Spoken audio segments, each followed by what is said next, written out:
¿Qué tal, muchachos? ¿Cómo están? Me da mucho gusto poder saludarlos. El día de hoy quiero comentarles que vamos a comenzar con un tema que ustedes lo tienen en su libro.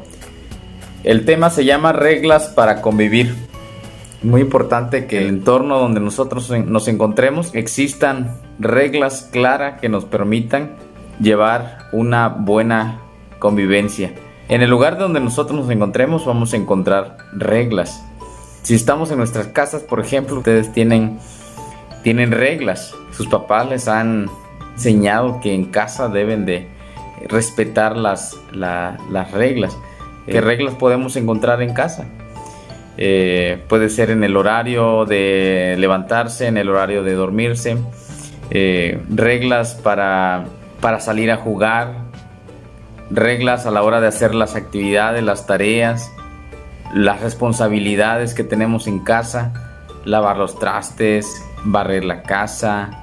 Muchas veces nos cuesta obedecer esas reglas, ¿no? Y son los momentos donde terminamos peleando con nuestros papás, con nuestros hermanos, porque nos cuesta obedecer esas reglas. Reglas también las podemos encontrar en muchos lugares, como en una biblioteca, por ejemplo.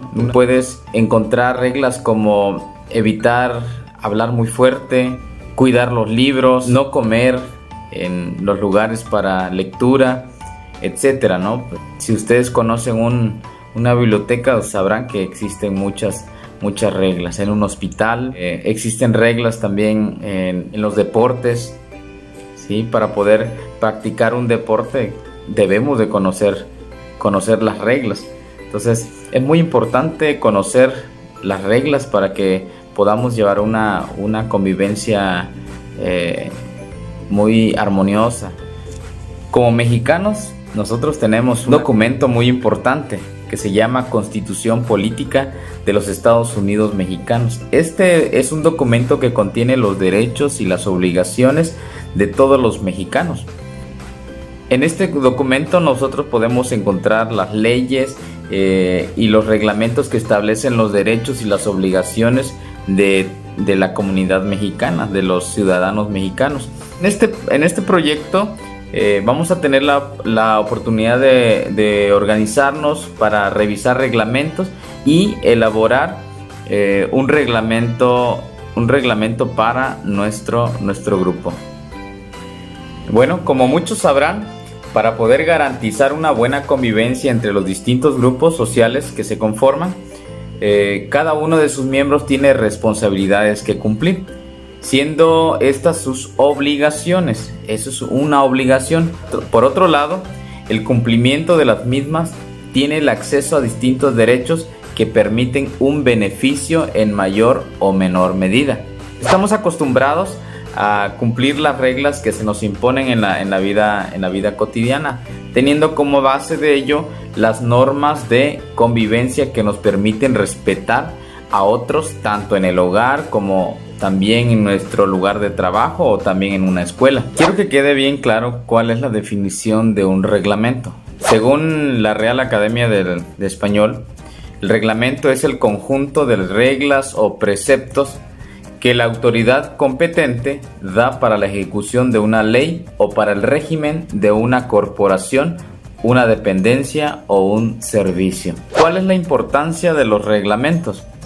Bueno, los reglamentos son documentos que especifican normas para regular las actividades de los miembros de una comunidad. Por ejemplo, cuando nosotros regresemos a clases, esperemos que muy pronto, es muy importante que conozcamos cuáles son las reglas para estar dentro de la escuela o cuáles son las reglas para estar dentro del salón de clase. Las reglas tanto en la vida privada, en nuestro hogar, en nuestras casas, como en el juego o en la sociedad misma, son importantes porque sirven para organizar el actuar de las personas y así evitar los conflictos. Es muy importante que podamos evitar los conflictos, para eso sirven los reglamentos. Si hay reglas y creemos en ellas, las aceptamos y tratamos de cumplirlas. Muy bien, ahora ya conocimos qué es un reglamento y cuáles son sus funciones y su importancia. Ahora, ¿qué estructura tiene este reglamento? En la parte de arriba vamos a encontrar como una especie de título en letra grande, en letra mayúscula, que dice reglamento escolar. Luego esto se divide en dos partes. La primera parte es el título primero, que se titula Disposiciones Generales. La segunda es título segundo de los alumnos. El título primero solamente tiene un capítulo, el capítulo único de generalidades, y ese capítulo a la vez se divide en artículos, artículo 1, artículo 4 y artículo 6. Obviamente pues ahí debe ir artículo 1, 2, 3, 4 y 5, pero ahí nada más aparecen algunos de los artículos. En el título segundo de los alumnos se divide en capítulo 1 y capítulo 2. El capítulo 1 es las generalidades. Ese capítulo se divide también en artículos. Ahí tenemos como ejemplo nada más el artículo 8. En el capítulo 2 del título segundo se llama de los derechos y obligaciones de los alumnos. Dense cuenta que también tienen artículos. Ahí aparece como ejemplo el artículo 10, y a la vez ese artículo se divide en inciso, el inciso A, el inciso B, el inciso C, y más abajo aparece el artículo 11, y que a la vez también se divide en incisos. ¿Qué otras cosas podemos encontrar en un reglamento? Bueno, son las marcas gráficas, lo que les decía en un principio. Podemos ver que algunas letras están en mayúsculas, algunas letras están en negritas. Podemos encontrar incisos, nos ayuda a poder encontrar fácilmente la información que nosotros queremos encontrar dentro de estos documentos. Otra de las características que podemos encontrar en un reglamento es de que vienen organizados jerárquicamente, es decir, de lo general a lo específico. Y esto se logra a través de los títulos, capítulos, artículos, números e incisos. Quiero que se den cuenta que en este reglamento podemos encontrar tres elementos muy importantes, que son los derechos, las obligaciones y sanciones. Estos tres ayudan a regular el comportamiento y la convivencia de los destinatarios, es decir, para los alumnos. Muy bien, la idea de este proyecto es que ustedes puedan redactar un reglamento para su grupo, el grupo en el que ustedes están. Tenemos que ir pensando en cuáles son esas reglas que nos van a permitir tener una buena convivencia en la escuela y en nuestro salón. Así que vamos a pensar a un futuro. Cuando nosotros regresemos a las aulas, es muy importante que tengamos reglas. Así que de esto se trata este proyecto. Pero para poder redactar estos reglamentos es muy necesario que sepamos utilizar los verbos. En este proyecto tenemos que aprender a utilizar los verbos y sus conjugaciones. Para poder aprender a conjugar verbos es muy importante conocer qué son los tiempos verbales, qué son las personas gramaticales y qué son los modos verbales.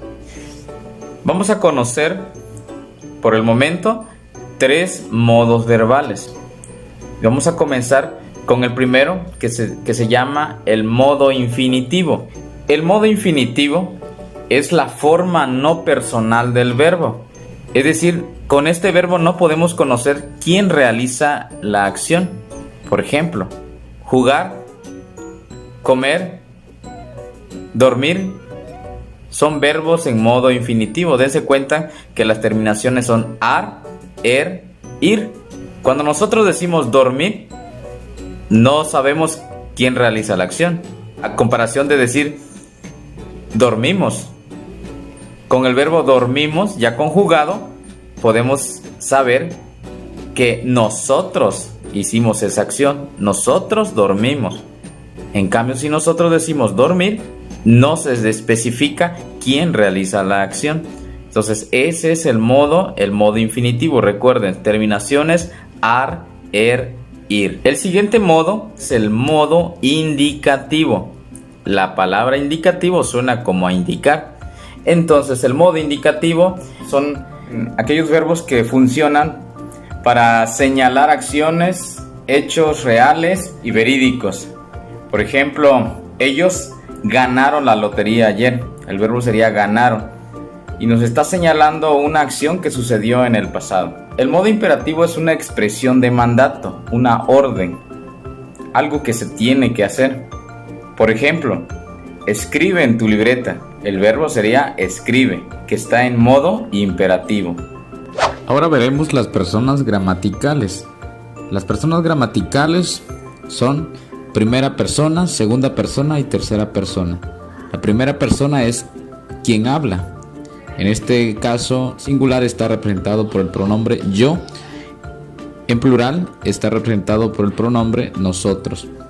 En la segunda persona, el singular, en el singular está el pronombre tú. El plural, ustedes. En la tercera persona, en el singular sería él o ella. Y en el plural, ellos o ellas. Y bueno, por último, quiero enseñarles cuáles son los tiempos verbales. Los tiempos verbales simples son 5. El pasado, que también lo podemos conocer como pretérito. El presente, el futuro, el copretérito y el pospretérito.